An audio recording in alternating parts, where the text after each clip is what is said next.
Hello and welcome to another episode of the Vault Podcast. We are your car culture. Well, I am your car culture cultivator. Sean is gone. Robert is not here.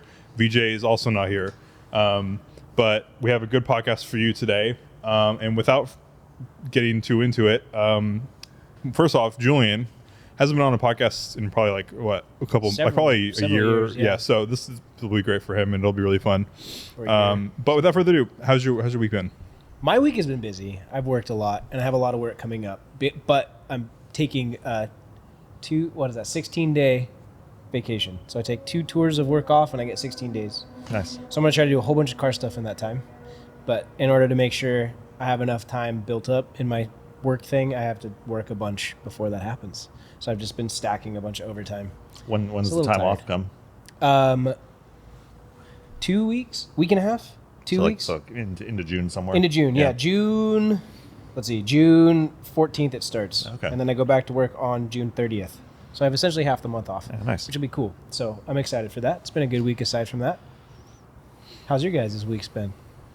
How's your week been? It's been really slow at the office. End of May, beginning of June is slow for us historically. Graduations, end of school, a lot of stuff going on. That's right, People kind of put it off.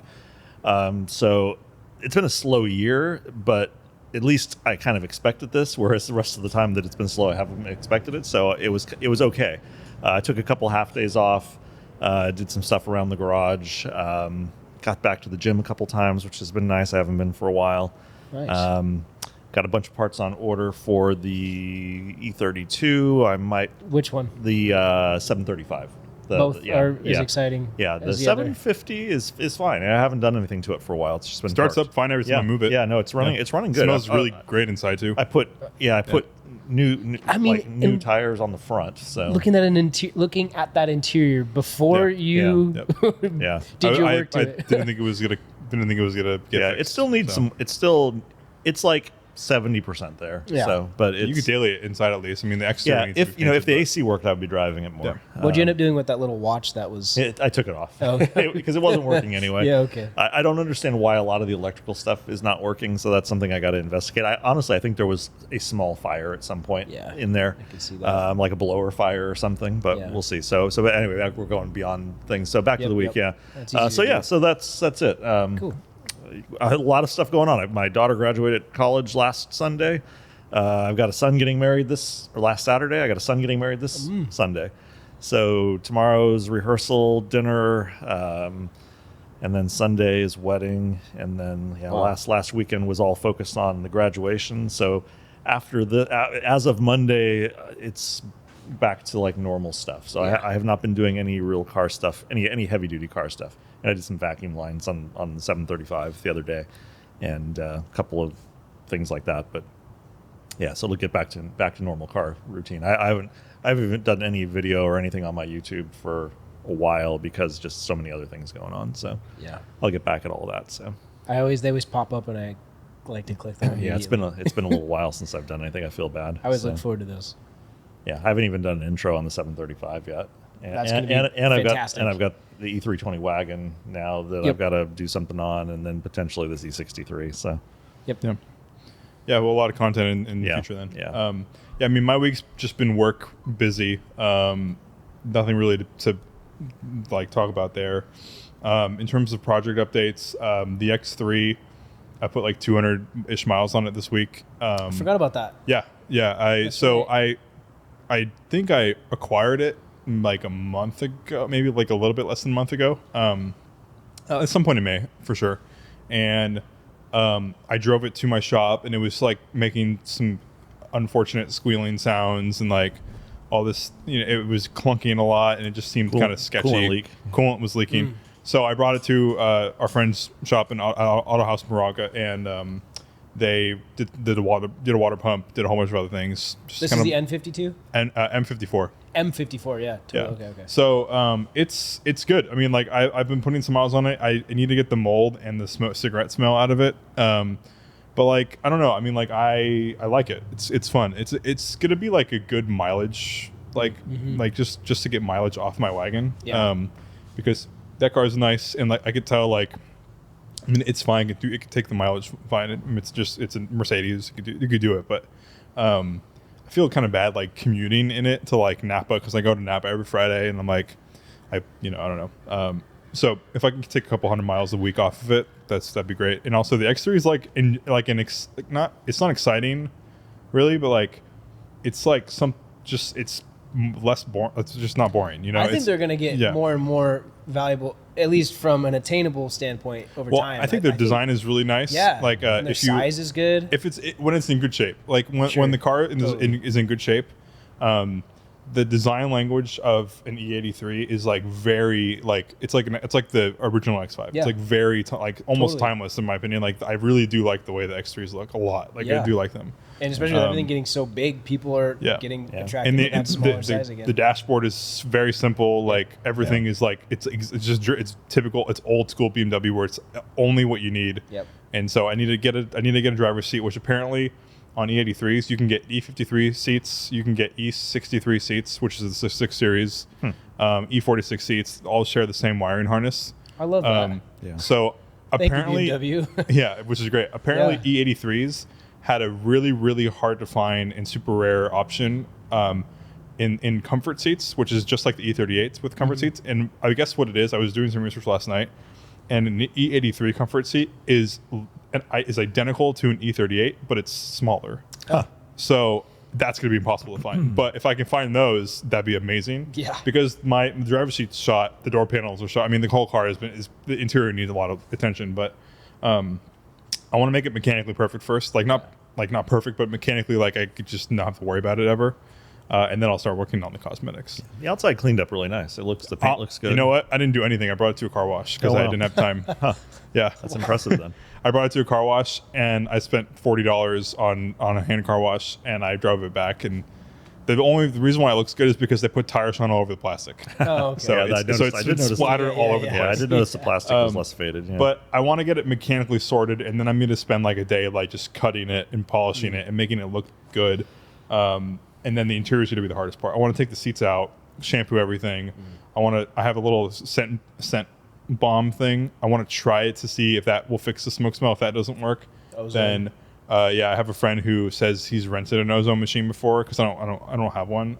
So we'll try to do that and we'll rent it and see if that fixes that. I've heard people had really good results with that. Because that'd be great. Because like that, I don't know if X3s are supposed to smell like E46s or if they're supposed to smell like E90s, interior wise. But both of those cars smell great when they're brand new. So and right now yours smells like neither it's and none. terrible. Yeah, like Allie wouldn't. Mold and cigarettes. Yeah, I drove Allie from Clayton to my parents' house, which is like a 10-minute drive, and she hated every second of it. And also the seatbelt. And she had a dark spot across her. Oh, chest no. from the seatbelt. Yeah, so it's not the cleanest car in the world right now, but it's a cool car. I'm excited to dig into it. I don't know how long I'm going to keep it, and right now they're completely valueless. Like, we'll talk about it in our marketplace finds today, but X3 6-speeds sell on Cars and Bids like every 3 weeks. Wow. You think they'd be rare, but they sell all the time. And like the best one I've ever seen is like, an X3 with the M Sport package with a 6-speed with really a Dynan supercharger. And it sells for like $9,000, $10,000. Wow. So like, no way. Yeah. So I'm already into the car for $1,000. So I gotta be careful. I want to try to, I think. And you've got a tow bar too, which is kind of nice. Yeah. Cool. I'm thinking like $4,000 is gonna be my budget for this car. So whatever I can do with $3,000 and then in labor for detailing and stuff is what I'm gonna go for. I don't know how long I'll keep it, but it's just it's a quirky, interesting thing to have for a little bit, and it's handy to have like a beater. Space, But yeah, that's my week. Those are my updates. But Julian, since it's been a couple years, I know we usually don't talk about all of our project updates in one episode, but why don't we talk about what you've been doing in the car world, because all of your cars I think every single one of them is different except for the E30. Yeah, I think the E30 is probably different also. The E30 is different too, for sure. Whatever you feel like talking about, just go for it. If you want to see look at the E30, I think the easiest thing to do is just to tell people to go to Autotopia LA and watch the YouTube video. Yeah, link in the description. Yeah, that's a nice 40-minute chunk. Typically, their videos are like 20 minutes, so they were into it. So that was fun. So there's one update. I got invited to Autotopia LA and brought my E30 down there. It was kind of like the final send-off for that thing because I will find out this weekend if it is sold or not. There are two people that are like, I'm buying it for your price. I just need to decide if I want to do it now or later. So it's essentially whoever decides they want to do it first. There's one guy who I'm pretty stoked on. Actually, two of them I'm really stoked on. I'll keep their names private for now. But they're both super big enthusiasts, and they have some insane collections already. So it makes me feel good knowing that the car that I wasn't going to sell is going to go to somebody who cares about it. Yeah. So that video was like a good send-off for that car. And in the meantime, because I'm nuts, I have to do other ridiculous things on other cars. I had an opportunity to buy a pretty legendary E34, which was built by Brett Anderson and his team at Koala Motorsports in 2001. That popped back up. Not really. I actually kind of made it pop up by commenting underneath a comment and then reaching out to the guy directly. And essentially he wasn't really going to be selling it, and he decided, okay, yeah, I'll sell it for the right price. It's just been sitting for a while. Really cool guy. He wanted to do a lot with it, but just life happened. So I picked it up from him, had it shipped to me, and went super deep in it already. That's the trip I took to Iowa to Angry Ass. Angry Ass is going to be working with me directly on that car and on my twin turbo V12 touring project. The touring is what I drove here. So I have kind of two V12 cars in two different directions. A naturally aspirated, kind of build that to its extreme per se, and then the turboed version, build that to its extreme. So that's kind of what we're doing. I have the 1993 Euro M5, which originally had the 3.8, which Koala Motorsports put S70 B56 in with the 6-speed, and then I have the 1995 E34 Techno Violet Touring that I'll be putting the M70 B50 in, and then twin turboing that with dyno manifolds and all sorts of stuff. I'll put a ZF 8HP behind that one, and then just leave the other one. So there's all sorts of stuff that is going to be happening, and all sorts of development that's going to be happening. One thing that I can share is the equal length long tube headers, equal length stepped headers for the S70, M73, and M70, which will be compatible for E32s, E31s, and if anybody, there are a couple, but M70 or S70 swapped E34s. So it'll work for all of those cars. And that's happening now, and that's going to be done by this summer. Wow. And ready Nice. to go. The intention with that is I am bringing the 850 swapped M5 to Monterey Car Week. The hope is that it's painted with replacement bumper. The car is painted. I'm painting it Mauritius blue, which is what the donor 850 CSI color was. It was Mauritius blue over, you're going to have to help me, Mike. What's the interior color that's red for the E31 of that era? It's not. It wouldn't be coral or Red? cardinal. I think it'd be something else. I don't know either. I think it's like an individual. It is. Yeah, I'm so not it was sure. it was a Mauritius blue over Wow. red interior E31, and there was only two Mauritius blue E31 850 CSIs in the States. One of them got wrapped around a tree. That's where the donor car came from. So kind of an ode to that car. I'd like to paint the car Mauritius blue. So I'm going to paint it Mauritius blue, have the stepped equal length headers on the car by September, actually, prior to Monterey Car Week, to bring it to Bimmer Fest, right? Bimmer Invasion, to do the exhaust competition. So I can defend my title for a third year in a row. This time I'll bring a V12, and hopefully it'll sound good. It's going to be tough to make it sound perfect, but it should sound good. And then by Monterey Car Week, hopefully we have the other side of the engine completed, and I can leave it at that. I can let people speculate on what that means, but there's other things in the works too. Yeah. Nice. So pretty excited. Nice. That's a pretty quick timeline. Yeah, No, yeah. that'll be Just exciting. getting It is. the car painted by then is going to be. I know. I got. Do you have a painter? Or I think I'm gonna check out Miracle. yeah, I think I'm gonna try Miracle. I've had really great success with them in the past, and they'll be really fast. and they're gonna be quick. And if they could do what I'd like them to do within reason, and that's still as quality as they can make it, I'm gonna go for it, because everything else in California is insane. Yeah, And honestly, this car is not going to be show car concourse, but it'll be, nice. Yeah. And I'll be able to drive it, not stress. And the paint Yeah. will still look really good. which is good. Yeah, it's Yeah. good not to stress. Yeah, I mean, it's not like it's going to be cheap. It's still going to be California paint money, but it's not going to be $20,000, Right. Yeah. So, and that is a quick timeline, but I'd like to make it happen. And Angry Ass, Greg and Nate over there, those guys are 100% backing this and super stoked. It's just a kind of perfect opportunity. All the paths kind of crossed perfectly. So they have some V12 stuff they want to do as well, and it's just going to line up great. So Nice. yeah. It's exciting. Yeah, I can't wait to see how that goes. Yeah, it's going to be cool for anybody else who has V12 cars. Yeah, lots of stuff coming. Seems like a small market, but I'm excited. So I'm excited they're like willing to work You'd on them. think so, but the deeper I get into it, it's quite robust. And there's a lot of excitement about the V12 cars again. People are getting back into that experiential stage of driving a car instead of just raw speed and numbers and data. I feel like there's a lot of people who are excited again about the sound and the translation from road to hand, that whole experience. And a V12 is a great opportunity to feel that at a way that is more attainable now because the cost is down. Yeah. So we're at that point where like cars are a lot less expensive. You can get these and you can find V12s around. So I think it's just a great especially that market one. opportunity. There's like they're all kind of all over the place. Yeah, they are. Especially because people lost interest because they didn't sound good. They sounded like tractors and they weren't made for crazy power. They're hard to work. Like, most people don't want to work touch them and two computers and all that stuff. So. Yeah, and the thing is, it's if you just take a breath, it's actually not that complicated. Yeah, it's just tight space. Yeah, but it's not too bad. Yeah, those are my projects coming up. Nice. Yeah, excited. Yeah. Yeah, we're looking forward to seeing that. Hopefully we see you guys. Hopefully see it at Car Week. That'd be awesome. Oh yeah, it'll be there. We'll have to see what it looks like. It's gonna be there. All right, and that brings us into today's member Discord finds. So if you aren't familiar, we have a Patreon. Link down in the description below if you'd like to support us. When you're a member, you get access to the Discord. Discord's member link is also down in the description. We post marketplace finds and all that stuff in there. We do drive sim nights, you name it. It's the same as last week. We do a bunch of different events, and we love to have you. It's a lot of fun. Yeah, it's a bunch of fun. It is. This month in June, we're probably going to be doing. We're definitely going to do a poker night. Hopefully, an F1 viewing party if there's one at not like 4 a.m.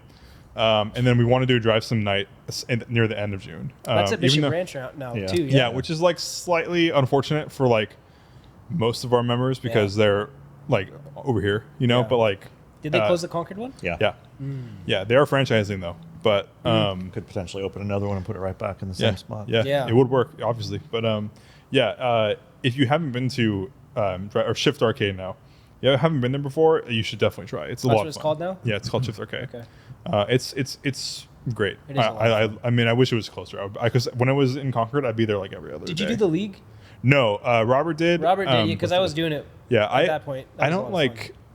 It's weird. Like I don't ever race. Like I take like a Lotus Elise on like Sonoma. Yeah. And I spend like 2 hours, and I've gotten to like number 2 fastest time on Sonoma Raceway in a manual transmission car in my like 200 horsepower Lotus. Because I just keep doing the same thing. It's really great, honestly. Like it makes me want to buy a Lotus first of all, because the dynamics are pretty similar, and I'm starting to see like I can close my eyes now and I can find like at least from a video game what the line is supposed to be. Yeah. Okay. And so it actually has helped me a lot. I mean, those are accurate too. I've done an E34 M5 at Laguna Seca and at Sears Point on the drive sim and in real life, and it is impressive how accurate and how it feels right. Yeah. That's so cool. Yeah. One of my friends who is an instructor that has a C7 Corvette, I think it's a 012. ZR1. Yeah. Or so it's like one of the hot ones. I think it's a 01. So he instructs a lot at Thunder Hill, and he was like, "Yeah, I get I'm like about half a second faster on the drive sim than I am at the actual." And I'm like, well, that makes sense because you're not like chances. You're like willing to you're willing to die on the drive sim. You're not willing especially in a ZR1. Yeah. You said one of the hot ones, and I'm thinking to myself, that is the hot one. Yeah, I know. I remember I drove it to my house and people were freaking out because I ceramic coated it for him. You got to get behind the wheel of that car. Oh, he's a good friend of mine at this point. My God, that's an insane car. But didn't I mean at the point I didn't know what it was because I was just like I don't know anything about Corvettes. Geeking out over here. Yeah. But yeah, I know it was crazy cool. car. But this week it's I think all BMWs because we're BMW people. I love BMWs. So I figured I would just find the BMWs from the member discords Sweet. and talk about it. Let's do it. So first off, this is the most boring one. I wanted to talk about it because I was telling you that Yeah. every other day there's an E83 with a 6-speed on Cars and Bids. Yep. I kid you not, I'm like not lying about this. Like you click on the X3 tab, and every single one is a manual. Or well, no, so these are modern ones, but like if I typed in E83, like literally every single manual has manual, like manual. They're all manual. So like yeah. basically Wow. what I'm saying with this is It's not as rare as it would seem. yeah. Yeah. I'm gonna be watching this carefully. This one is nicer than mine. Same color? No, mine's black on black, tan, yeah. which Oh, you know, okay. Yours is better color. yeah. But this is a better conditioned car, and I don't think I'll be able to. I haven't really paid attention that much to this example, but I don't think I'm going to be able to get mine with my budget to as at least as sterile as this car. Yeah. You know, like because I'm going to spend weeks detailing the interior, but I don't know if I'm going to be able to find the seats I want. Is this, go back up really quick? This isn't the MTech. No, this isn't the MTech. No, this is just base. This is just I wonder, so I'm looking at this. It has Aztec vibes, It looks great. doesn't it? Yeah, Kinda yeah, have- a little bit, yeah, yeah. But I think the MTech bumpers really help. Yeah. I don't think, no, I think this still looks great, but it does have a couple Aztec. When it's like this with because angles. the plastic bumpers, like Yeah. mine looks a way more modern because it's black on Totally, black. Yeah, That's it what I all, was it all thinking. kind of blends in. 100%. Yeah. This That's is gonna be a pretty big crazy, plus. but I was talking to some people. I'm like, it'd be kind of cool. Like, I'm not going to do this to this example specifically, but like Neil was telling me, like, you could put like an S54 on this, lift it, put some mud flaps on it, and make it like a full like Yeah, Dakar that- build. I'm that like, would be not really this cool. one. Like, yeah, I mean, there you go. There's no Baja. It has, well, like, I'll just Baja wait till vibes, next week. Outback vibes. Yeah, like, I'll wait that till next week when two-tone. a better another example comes up, and I'll spend $3 grand on Yeah, it. yeah, You know, yeah, exactly. And I'll just sell this one. But Yeah. it's boring. But I just wanted to show that literally like every 3 weeks there's a 6-speed on here. Yeah, wow. So that's crazy. I and thought they were I rare. don't think people even bothered to think about looking. No, You know, which is why I think like it might kind be of an a untapped forgotten- market. I think at some point these will be kind of like so mildly, too. like not like valuable, but like Totally. when Have like a cult following. yeah, Yeah. I can see like a spec, like a weird spec series happening because like this is an E46, a lifted E46. My friend who I acquired, I got the car for free. I traded detailing work. But the guy who I acquired it from autocrossed the crap out of this X3 and was like winning. Really? Yeah, Is So it the same chassis? Just yeah, it's a little. I'm don't quote me on this, but I think it's Close. literally a 330xi. That's Wow. with a different body on it. Yeah, I could 100% see it. yeah. We're talking about compatibility. And it feels so- like it. The steering is good. Like everything feels exactly like my 330 did. Yeah. Just slightly shittier Yeah. because it's all in and not as nice as Right, my right. ZHP was. Yeah. But yeah, that's the first find. The second one is this E39. Very cool. So it sold. It did sell. Wow, not a bad price. No. Why is it so low? Yeah, that's what I was wondering too. It looks very low. It looks Low to the ground. looks like someone cut. The Yeah, like the springs. front end is like dumped. Yeah. Yeah. So Very, that had different wheels. I think is what maybe was going on there. I think it's got to have aftermarket suspension. Yeah, on it. yeah, What for it sure. does it say? It must say in the I think they just In the swapped on some description. stalkers or something. yeah. Kind of looks good with those wheels though. yeah, I've never I even like seen this car a those lot. wheels. They were the base 540 wheels, right? 540 wheels. Yeah. Oh, really? Yeah. Okay. Yeah. So I Manual wasn't seats, love it. seriously considering this, but in this morning Spencer sent this to Yes, me, it drives. and it was at $1,800 with 2 hours Wow. to go. Wow. And so I'm like, I can't because I'm working right now. But if you want to bid to like $4 grand, we'll split it and Yeah. like we'll flip it or something because this has to be worth more than $4 grand. You I know? mean, I don't know if I've ever seen one. Yeah. Is it in the U.S. already? Yeah, it's in or- LA. Oh, okay. Okay. So then Doug must have been the one who took the photos of Yeah, it. Doug. Yeah, Park, Doug. Yeah, that's how I found it because Yeah. he posted it on his That's story. right. He did. Yeah. So I was expecting 9 to 10 grand. So like, I didn't think it was gonna go for it, but 2 hours to go on a brain trailer auction, it was only $1,800. I'm like, yeah, you should just bid and see what happens. How many interested were there? Do we have like a back and forth of just 3 people, or were there like I'm curious, what, a handful? Let's see. That's a good question. Because literally, it seems like 2 at the 2 guys. yeah. Same two guys. 2 guys. Yeah. Yep.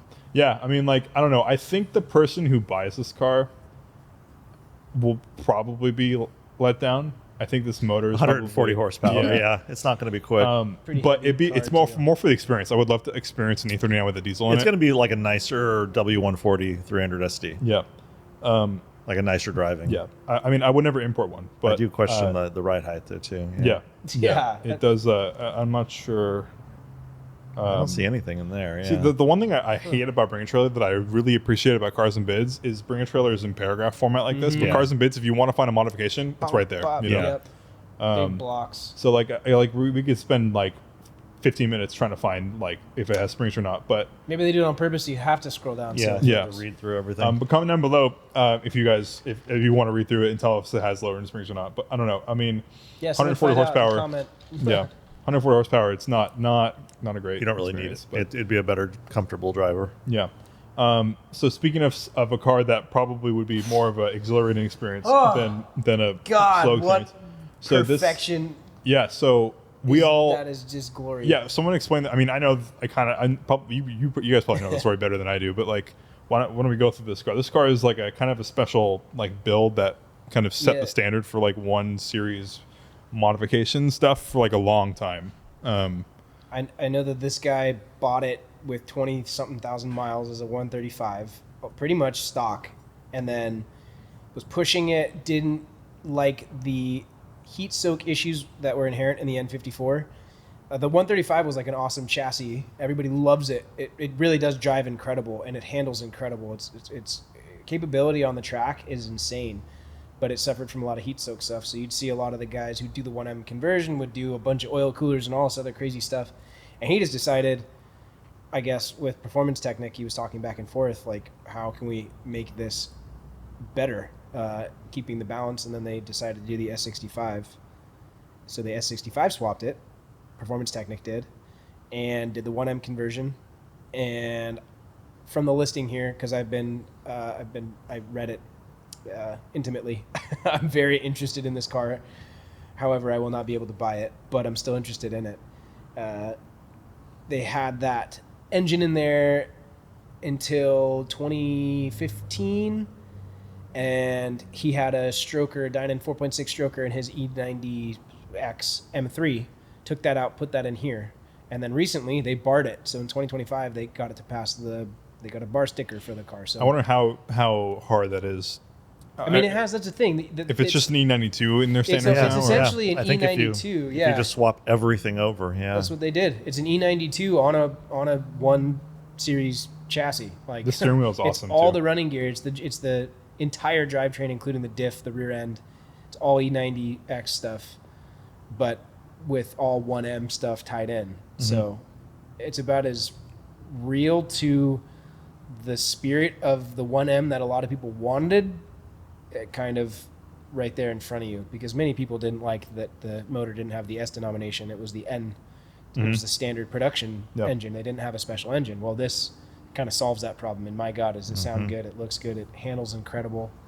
Go down really quick. I want to know its track. There's a video attached, and it talks about when it's hot lap at Circuit of the Americas. So if you click that video, I think in like the first 5-6 seconds, it shows where it placed in comparison to some other cars, and I was blown away. Yeah, those carbon wheels are 6 pounds lighter per wheel.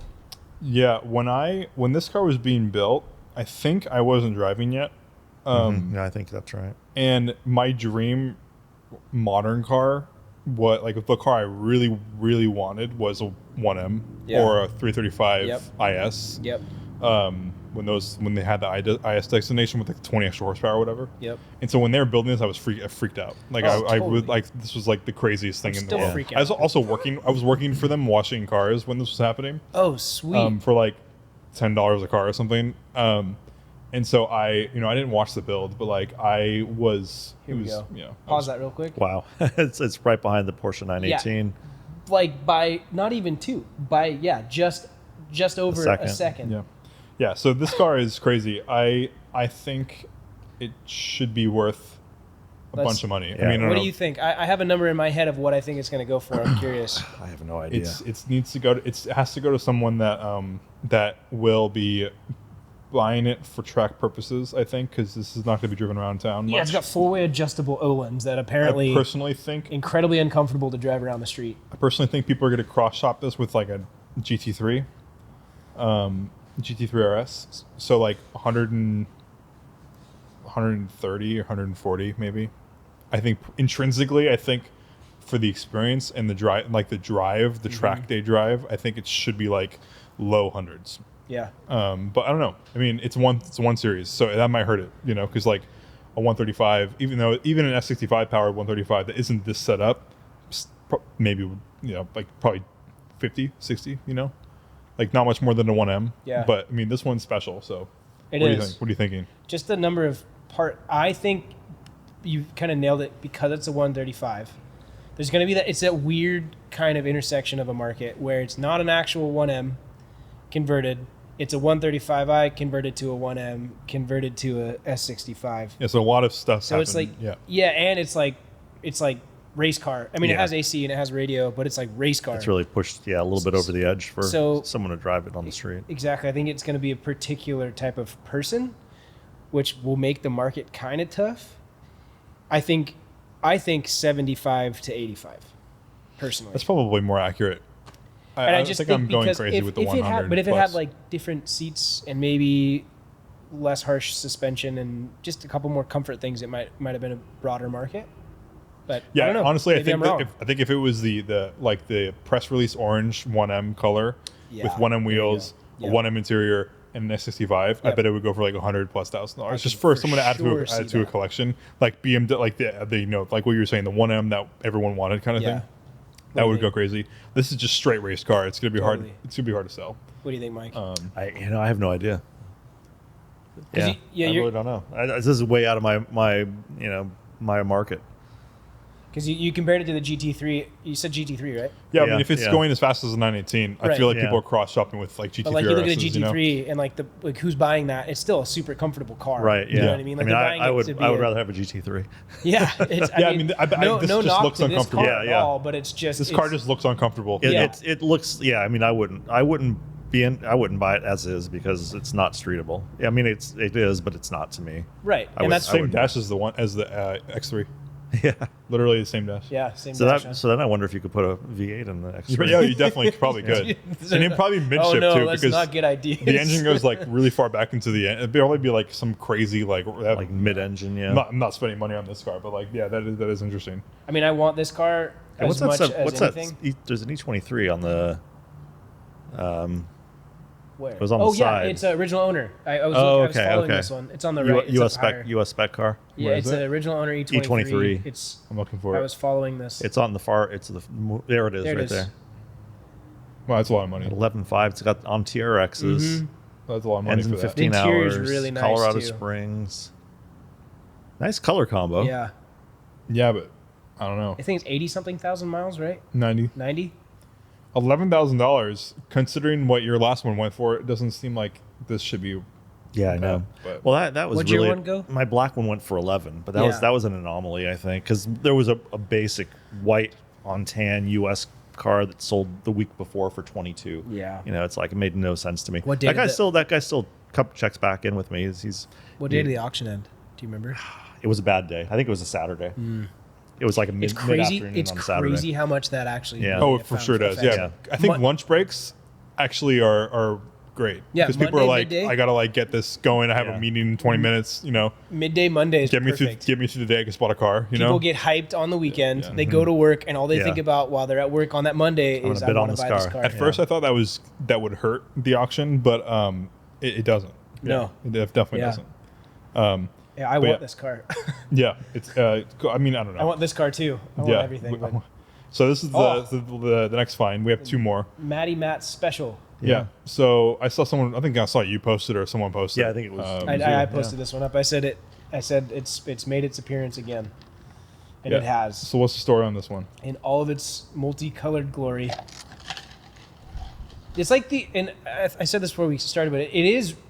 You got to give a lot of credit to Matt for building it. It is a car that really did spark quite the fire for E34 Tourings. Not to say that they weren't already really exciting, but this bring Oh, and trailer original auction, its car went for a lot of money. And considering the condition Yeah, that the donor car was in. yep. Yeah, And the a lot of person young who's people got super excited about him. person too. who's selling it isn't doing a great job. Like is linking the thing saying this car sold for 42,000. Like this comment makes me think like, well, there's no way it's selling for this now. Yeah, because like if you're like trying to validate previous, Yeah. also 2020, like really hot times. Yep. I don't know, but and then immediately says the rear wiper doesn't work. Yeah, and below that it said our customer bought this car in 2020 and chose not to do any work on it, such as look at RPM variables. It hasn't had any issues, drives well. Mostly been in Oh, we storage don't have any. since Yeah. purchase. So Sorry, we don't know anything about it. We haven't touched it. Yeah. Here it's for sale. Cars have moved. It's gonna Here's the thing. Somebody wants the E34 Touring, a pretty sweet one for Yeah. a discount. Here you go. Yeah, I mean the body kit's worth money. The wheels are worth money. Oh yeah, the body Yeah. kit's worth a decent chunk. I mean, the sport seats, it has a lot of nice parts on it. The engine swap's a nice engine swap. Like it was. The nice thing is it was all factory parts used. Yeah. All you had to do is put factory parts in. 3 pictures of the engine. That's it. So this is just a 4-liter swap. That's it, or Yeah, it's just an M60. Yeah, Yeah, it's pretty basic. Okay, Just And a- he started with a 530, so it's really not a It's difficult. pretty simple. Yeah, yeah. 42 grand. Probably yeah. for the wheels. That's what I mean. That was the timing. Too much money. It was way too much for that. Too much money. But yeah. Yeah. So hopefully, well, I don't know. I'll be curious to see where this goes. If it even meets its numbers. Yeah, if it even meets reserve. Does it have reserve? No. Yeah, it has reserve. It does have a reserve. Yeah. I say it doesn't meet reserve. Yeah. 'Cause Yeah. I bet you with that seller attitude already, like attitude, not attitude, but just their stance being kind of standoff, I imagine the reserve is relatively high. Yeah, Yeah. but would Cars and Bids give that high of a reserve? I don't. I haven't engaged with Cars and Bids at all yet. Well, I Joe haven't- knows because he With works that he that works comp with them. with because it already sold for comps 40. don't exist for this Yeah. because it's like custom, you know. So like they'll be like, well, it sold for 42,000 in 2020. They're gonna be like in 2020 to 2022, everything was way too hot. So Yeah. take So 20% 25 off. maybe. Yeah, they probably took like a 20 or 25,000 Yeah. reserve, which I think could get to 25. I could see it. Yeah, I could see it getting. I don't think to the that. experience of a naturally aspirated 4-liter And it's is worth that. yeah, but like, it's a. I mean, it's a pretty car too. I mean, yeah, that's- it looks, Speaking of looks nice. $25,000 540 Tourings, you know that red one that Adrian, when you guys got that gray car, the red up in Washington or Oregon, Yeah, yeah. the red one, Yeah. that it's for sale I saw it. around 25 grand. I saw.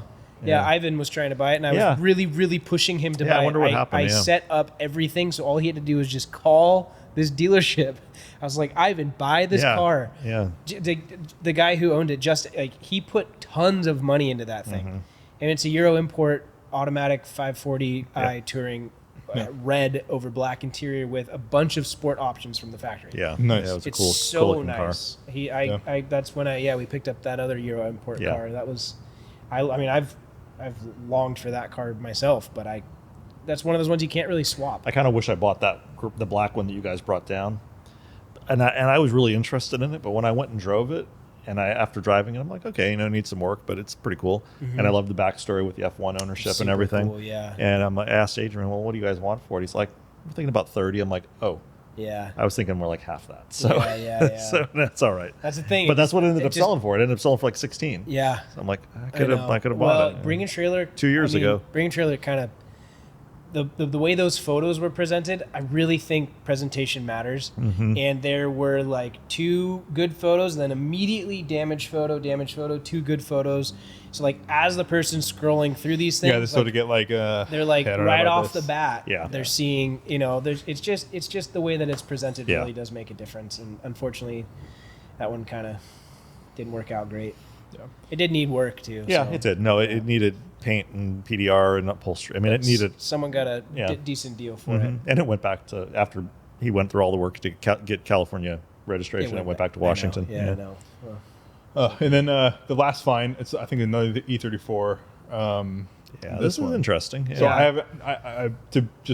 I have not even looked at this at all. So someone else go through it because I don't know anything about it. interesting. It's Tannengren Yeah. metallic, not Yeah. Oxford. Yeah, so it's a unique color. It's an individual car. Shadow Scroll- line. Scroll. Yeah, look at the Wow. seats. Green wow. leather. Is that sport or is that regular? They're seats? comfort seats. So Yeah. it's a individual car, Japan to Canada, which is where it's at now. This is pretty cool. 525 Wow. automatic, but 5-speed automatic. So we didn't get that in the U.S. It's probably not bad. It's only got 95,000 Is kilometers it 5-speed on it. automatic? Yeah. So we didn't get that here. Wow. Where does this say? I think it's probably some sort of individual plaque or something. BMW selection.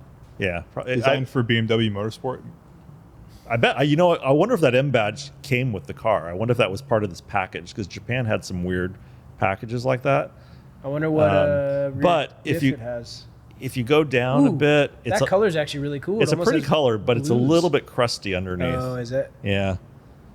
Probably They're, Canada time. Because someone on right Oh, down yeah, there there, it is. go to the jacking Yep. points. I Yep. mean, this isn't terrible for California. This is bad, but for like other parts of the world, it's been treated. It's Yeah. probably fine. That's kind of what my But M5 looks like. yeah. So I mean, it's not bad. It's not. There's no holes in it. I mean, like the fuel Yeah, lines that's and everything are actually- not that's bad. at all. But yeah. What a crazy color, because the aquamarine is like what I immediately think of. Oh, look at those floor mats too. Green Wow. floor mats. So bidding is open. So Look it's at been that. been live all day and there's no bids. That's almost like a blue. Yeah, that's a great color. That's killer. And it's still in Canada, I think, It's right? really hard to import this. What I would do is have the owner drive it across the border and pick it up and then drive it down and then just register it in Montana. Yeah, this wood even seems Yeah. individual to me. I Right? This bet is not you normal could- wood. I bet you could get it registered in California. Possibly, pretty as a You easy. diesel. definitely could. As a but diesel? I Just did- getting it across the border is going to be the issue. Oh, sure. Yeah. Designed by BMW. Motorsport. Wow. Well, so in 1995, or this is 93, what year was it? At one point, so BMW individual was built at the motorsport facility. So it's an individual car, so it was built at BMW. Looks like it's the Motorsport. right placement and everything. Yeah, I mean it's the right period. I bet that's original. I wonder if it has the 5-speed automatic is sweet. I wonder if it has some special limited slip. Because Canada. Oh, yeah, no, Japan. well, Japan, Canada, yeah, but without ASC, I bet it does have limited slip. It probably says in there somewhere. Corrosion on the jacking points. Yeah. Reserve. Doesn't. Ontario registration. Nope, doesn't say anything about it. It would if it had something. Unless they just. This is cool. I wish it wasn't in Canada. It'd be something to be an intriguing thing to own. I bet that's going to keep the price low, though. it will for sure There's lower a it. very cool car though. That I've never even seen that. And a friend of mine bought an M5 Touring in Canada and drove it here. And he basically got to the border and he went in and said, "I bought this car." He paid the duty and he drove it over the border. And that was that. Looks like a 95. Nope, it's a 93. It's typical bring a trailer combat people. Yeah. Yeah, that looks like a 95. Are you Yeah. sure? I'm confident that's a 95. Why? It Yeah, does have a wide grill. That's an odd thing on a 93. That could have been an individual thing. It could have been part of it, Yeah. yeah. But in the hood matches. You could get that option, couldn't you? Get the wider than you could. In 93 is when it started. Selection. Yeah. Doesn't have the, the sills, the skirts that a 95 would have. Air conditioning does not work. That's too bad. Oh yeah, that's a bummer. Leather, like leather, center console, yeah, that's leather fine. console, Yeah. and really cool wood. Cool wood, yeah. Yeah. That color is stellar. It reminds me of the Alpina. Yeah, yeah. Color, special color. That would Yeah. be just a nice driver if you got AC working and Uh-huh. everything. 525 automatic, sitting in traffic with air conditioning. Yeah. Yeah, but those are the In marketplace green, finds. Green leather. The green leather is so sweet. That Yeah, that the green feels green leather luxurious in is itself. The green leather is what will sell this car. I'm just curious what the Canadian thing does for It Yeah. usually hurts. It will Yeah. definitely hurt it. I think if this was like California and had green leather, I think it would be obnoxiously overpriced for like a 525. But a Japanese market in Canada it's like there's two things you have to jump through to get this car imported. It might be tough. It's gonna hurt it. But I'm not sure how bad. But yeah, those are the marketplace finds. Once again, it was BMW heavy because we're all BMW people. We have more to talk about with them. But without further ado, we'll get in today's main topic. Okay, so for today's main topic, it's building or buying. So since we have Julian who builds crazy BMWs, and since we have Mike who restores and builds projects, I felt like it made sense to talk about building versus buying. So yeah, I would love to know, the positives, the negatives, the process that you guys go through. I kind of just like I'm there for the ride, but yeah. So when you're trying to build a car, like what are you looking for? Well, I think we're both going to say build. Yeah. On this. Yeah, I mean we're all saying yeah. I think it's Yeah.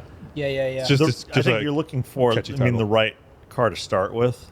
In California especially, no rust, so decent body. I've had a car painted before. I really don't want to do that again. So nice paint is nice. The con is the time, and what I end up doing is buying a car that's a project and then wish I had something that I could be driving right now. It's And a so never-ending cycle in that and too. then I end up finding something that's nice and just buy that, and then that becomes a project. Yep. So, That's that reoccurring cycle. yeah. Yeah, I think for me, my buys, they always end up, I always get a crazy idea. And for example, the twin turbo car, that was originally, I had a white Touring, a 525 Touring that Chris actually gave me and trade for something, or gave me, or I forgot what our deal was. I think there was some there. sort of trade in there. Yeah, there was some sort of trade, but started with that, and then I was like, okay, great. I just need a good body to start with, and everything else will fall into place. I'll repaint it in X, Y, Z, and then when something better comes along, I pivot, and to whatever better fits my idea, whatever kind of becomes the unique thing. So for me, it's always about the unique side of stuff and trying to capitalize on the unique aspect of something. For example, the 850 CSI swapped M5. I mean, there's like, how many of those are there? I don't know. There's not a lot of those. So like, okay, let's get that. Let's really dig into that. Let's like make that thing even more special to the best of my ability. And then the Techno Violet Touring, that's a non-M color, and we don't get those in the States. So Techno Violet Touring, let's make something crazy with that. Okay, that's going to replace the white Touring, because the white Touring we can get anywhere. So for me, it's more like I just like to find the unique and go extreme with that unique aspect of something.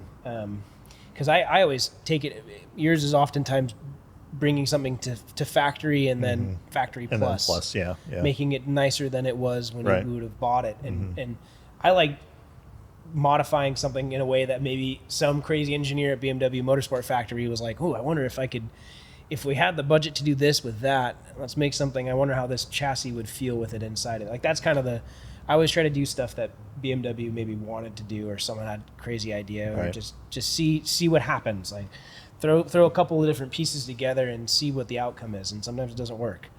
Sometimes it works. Sometimes it doesn't work. But Yeah. that's just a fun process for me. Yeah, and then for me, I like with the 750, I wanted another V12 car. You had the kind of semi-parts car 750 that you offered me, and so first off, get it running drivable, get it registered, so I could have it on the road. Otherwise, I start losing interest if I can't be moving the car around, or at least occasionally driving it. And then, I got the suspension sorted. I got it running pretty well.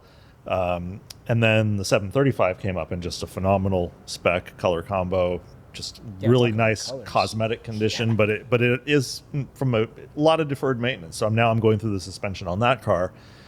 And then the question is, it's a 735 with an automatic. It's kind of a boring combo. So then what? Do I take the V12 and put it in that car, or do I manual swap it, or maybe do like a 745 style turbo on it or something? So that's, yeah, I mean, so that car, it was kind of the same thing. The car just kind of popped up, and I'm like, I got to buy this. I can't miss this one. V12 swapping, Mike. Now you're Short talking my wheelbase. language. Short wheelbase, very unique color. Yeah. That's a thought. Sweet. Yeah, that's a thought. See, now we're talking. This is Yeah. Yeah, that's a good idea. that's great. That The could car's be, so nice though. It but is. Yeah, I you know, can just- because it is. you It's can- such It is a tough. it's such a survivor. That's I the mean, hard thing. even you open the hood and like the engine's still the I know. the cosmoline Yeah, is cosmoline. You can there. just take that engine like and put it in the quality shelf for later though. cosmoline. You know? Yeah, it's not hard and crusty it's not and everything. nasty. Yeah, It's like yeah. it actually looks like. Yeah, it's not like a client of mine will come and be like, "Can you please remove this?" And I'm like, "I don't I don't know. Yeah, you could actually. I don't know. Soft, I don't it's know how soft. to do You could this. actually go in there with degreaser and probably clean all the Wow, cosmoline yeah. off. Yeah, of it. that's impressive. It's pretty. It's Yeah. amazing. So. Putting the V12 in that one would be pretty sweet. It And would, yeah. I don't think that it would. That's the other thing is It would like, be a much nicer car to It drive. wouldn't hurt the value because It wouldn't hurt the value. 735 is not worth it. It's not E32s worth anything. period Yeah. are never Yeah. aren't worth any money. yeah, you know? and it wouldn't take away from the spirit of the car either. Right, Like, and you're the, not- I mean, you're honestly, not the insulting the 750 car is a pretty fun car to drive. It's got Yeah. plenty of power. I could put the Dynon springs and everything on that car instead. Yep. It's already a non-self-leveling car, so it'd be easier to work on the suspension. Yeah, it's good. Yeah, we'll see. Yeah, We'll see. I mean, either way, you have options out in Yeah, front of you, yeah. and I think all of your options are great. Yeah. they're none of them are bad Right, options. right. Yeah. Yeah, I mean, for me, I'm not as mechanically inclined, but I do like making plans. So for like when I had this red wagon, my 123, I had a very obvious like step-by-step plan on doing a restoration, and I was able to do it in a timeline that made sense. And then after I sold that car, the next project was the M5. I bought that car and it was like chalk. The interior was actually, the interior was okay, but the car was chalk outside. It needed a lot of work. The brakes were leaking and it was a mess. And around that same time, I became an adult and started paying rent too. So like my plans completely shat themselves because I was so used to like, okay, I need to get this car repainted, get the upholstery done, get the wheels refinished, do this. You know what? I'm just gonna do all of it at once. And obviously when you're paying bills, you can't do that. So love that that. has That been was a cool car. yeah, that has been car. I would love that car. And Allie misses it. I don't really miss it that much, but like it was a fun process to restore it. And same idea with the M5. I was trying to restore that car, make it as good as I can. I still am trying to do that, just really slowly. But that's one piece of advice when you're building something, or when you're buying something that isn't necessarily perfect and thinking you could fix it, or make it nicer. Setting yourself a plan of action and trying to stick with it. Like within the next quarter, I have to do this to the car is a great idea because there are things on that M5 that I've been wanting to do for 4 years and just haven't ever done it because I keep like something happens like a shift boot that I've been trying to find for 4 years comes available. Like, okay, well, I'm buying it. I don't care what the cost of it is. I'm buying it because I need this new old stock part. So one project gets pushed aside, or like the airbox and the airflow meter comes up, and I'm like, well, I really want that. So the other project's going to get pushed aside. Allocate the money to that stuff, and so like that's what ends up happening. If you don't have a thing where like I need to get this done in a quarter, I need to get this finished in a year, things start to just build up like crazy. I think you're always going to save money buying something done. Totally. It's better to buy but it's something. really pretty boring. I mean, it's like Yeah. And that's there's the thing. there's no excitement in that. Cars too, people have their opportunity to showcase their own stuff through different means, their personality in different ways through stuff. I think building a car is an opportunity to kind of showcase, one, what you're passionate and excited about, but two, kind of your expression of a version of something that you've made. It just so happens that for us, many times it's cars, which are expensive and take time. Yeah. It's not just like a piece of art or a song or a piece of music or a play or a movie. It's a car and it takes a lot of money. So Yeah. oftentimes, like you just said, you have to make decisions that can push other things way back, but on the other hand, can provide your car with a piece of quality that it may not have had previously or have in the future if you do that now. So there's lots of weighing you have to do when doing these things. But many times I find for people, you could still get that sort of expression through buying something that's already done. Yeah. That's still an opportunity. Like buying a nice M5, E39 M5 right now, great opportunity because they're low and they're amazing cars. I'm in that boat. Like I want an A39 M5, but I can't buy a project. Like I just can't do it. Exactly. It's just too much on my plate, Right. And like buying a project is expensive. Yeah. Yeah. And also there's a difference. Like for you guys, when you're finished with a project, like do you drive? Do you enjoy it? Or do you like, okay, well, this is done. Let's just go on to the next thing, Because like for me, when I finished my wagon, I was like, I'm done. Like I don't want to drive it. It's too clean. It's too nice. It's exactly perfect the way I want it. Just get rid of it now because I'm going to end up ruining it somehow by doing more things to it. So that's me. Like whenever I finish a project, it's almost like a dopamine hit thing where it's like the dopamine increases as I'm anticipating the finish, and then it's finished and I'm like, well, it's over now. So just try again, do something else. So that's me. Like when I finish projects, I almost intentionally do not finish projects so that I can be like, well, it still needs this before I sell it. And then when it's done, I just, well, it's done. Get rid of it. Yep. So that's me. But what about you guys? We both smiled. Yeah, I mean, oftentimes, more often than not, once I'm done with the car, I'm like, I start to. If I'm not doing something to it, I get bored with it. You know, I've had two long-term cars, the M5 and the M5 Touring, but they are still. They're not really projects anymore, but there's always stuff that I'm doing to them. I think back at the Alpina, I had the Alpina B10, Yeah, and it was a great car, and it just so happened that somebody rear-ended me, and that led to a full repaint and stripes and everything. And at that point, the car was perfect. And then I like the first drive I took in it, I took a rock in the windshield and cracked the windshield, and I'm like, you know what, forget it. You know, it's like now I'm going to put a new BMW windshield in it, and I'm going to list it on Bring a Trailer. Yep. And I'm not going to drive it again until it's sold and it's still getting loaded onto a truck. So It's always a slippery slope. yeah, so I tend to strive for not having the car too perfect. Yeah. Otherwise, same thing with the 6.9. After it was painted and everything, I wouldn't drive it to work because it's going to get door dinged.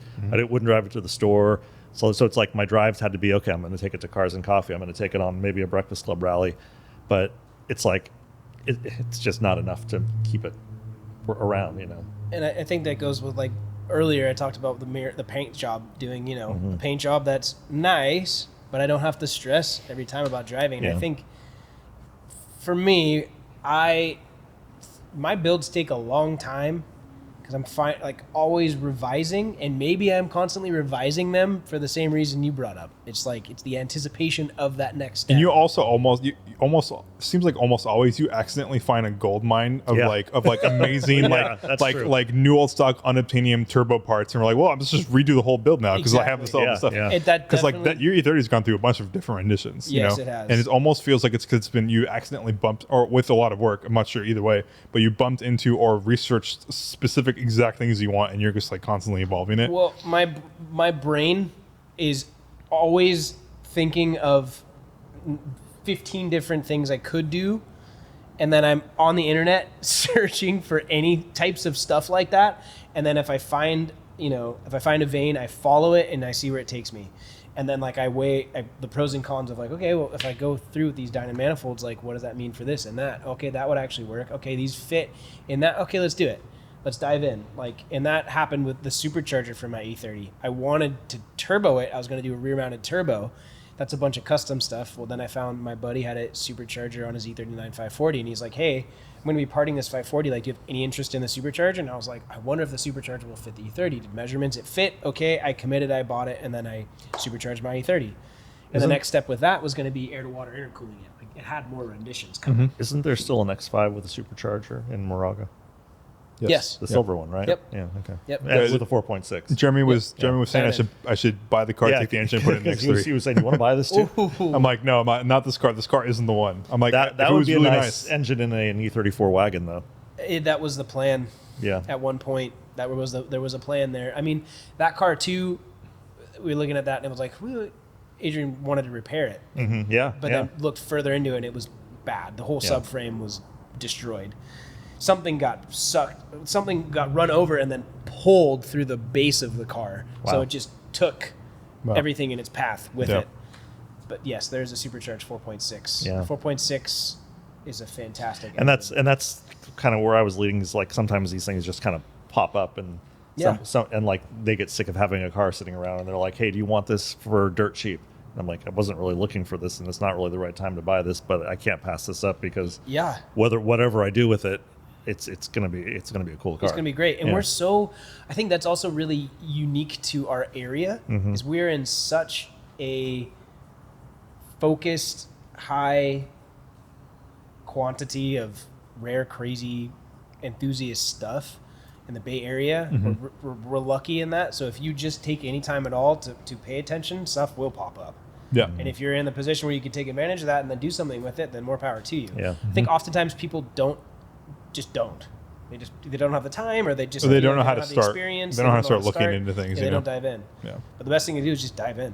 just try. You can start with something small and then just dive in. Eventually, you'll get to the point where you're rebuilding entire cars like Mike. Like you started somewhere, you know? So you just got to kind of dive in. And if you're looking for stuff, it will show itself. You just got to be looking for it. Yeah, definitely. Anything else before we get into the scenario for this week? No, I don't think so. Cool. So for this week's scenario, we really liked the own, drive, delete stuff that we did last week. So we're going to do it again. So for a refresher, if you guys didn't watch the last episode, own, drive, and delete is like marry, kiss, kill, or marry, fuck, kill. Sorry, kids, bad words. It's the end of the podcast, though, so you're not watching it anyway. Yeah, but owning is, you're keeping this car forever. It's like you're marrying it. This is your car. This is your identity. Like, this is the thing you love and will keep forever. Driving it is taking the car from someone else or from a museum or from somewhere, driving the crap out of it, doing exactly what the car's purpose was, enjoying it in the moment, and then giving back and never touching it again and going back to the car you own. And then deleting it is erasing the car from your life and also from the entire historical line of cars, period. So, for example, last week we talked about E46 M3s, FDRX7s, and Mark IV Supras. We kind of all collectively agreed that the E46 M3 was the one to own. There was probably some bias there because the E46 M3s are close to all of our hearts, and at least we were close to Sean's, VJ's, and I's, and it was pretty obvious, I think. Most of us chose to drive the FD because it was a rotary car. It'd probably be great on track for one day, but you don't want to deal with it. You don't want to own it. And the hardest part was deleting the Mark IV Supra because the Mark IV Supra is such an iconic thing, but almost in stock form is too Toyota-ish. It feels too basic, too plasticky. Not enough noise, not enough experience compared to the E46 with individual throttle bodies and the FD with rotary, like shooting flames. So it was tough. So this week we have the W140 Mercedes, any of them, E38 7 Series, any of those, and then the Lexus LS400, which interestingly enough is just 400. So think about that. Which one would you own? Which one would you drive? And which one would you delete? Who wants to go first?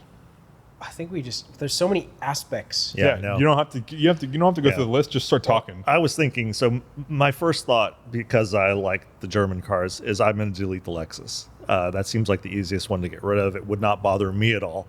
But the Lexus also was the thing that really spawned the BMW V8 cars. So the 740, the 540, they all came because Lexus was bringing in a lower priced. So they were selling the LS at the same price point as like an E34 535.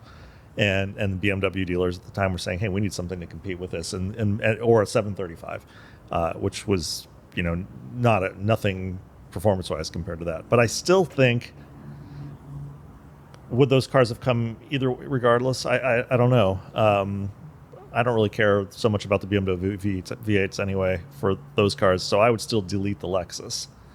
I've owned both a 140 and an E38. I've had a diesel 140 and a V12 140, and I've had a V12 E38. So in both cases, let's just say V12. So Mercedes S600 and BMW 750iL. Which would I keep versus which would I drive? And in this case, the driving wouldn't be like taking it on a track like an FD. Yeah. It'd be like chauffeuring like to the city or something, or like think of like a quintessential E38 or W140 experience. Right. I think I would own. Can the E38 be an Alpina? Yeah, an E38. Okay, well, in that case, that changes things. Because I'm I'm thinking if you're going to delete an E38, an Alpina never existed anyway. Sure. Yeah. So. Okay. So then I'm going to take that. That does change my mind. I just thought of that. So I'm going to own the E38 Alpina B12 6.0, and I will just drive the Mercedes because I've driven them and they're very nice to drive, and I'll drive it somewhere and do something with it. But I want the Alpina E38 V12 6.0 in a good color. Alpina blue, maybe, probably. Yeah. Alpina blue with blue interior. Okay. Sport seats. Yep. Yeah, it's tough. It's tough for me. I think I feel like the LS400 would be a great car to own. It would. Like it would just be a car to own, but I'm I'm stuck. I don't know what to delete yet, but I'm stuck on the drive portion because like if I'm trying to drive like a one-time just amazing luxury driving experience, I think I'm probably wanting like the nicest example of a 140 in existence, like a 4-seater, like Maybach-esque kind of thing where it's like the leather is everywhere all over you. There's suede on the roof. Like everything is crazy.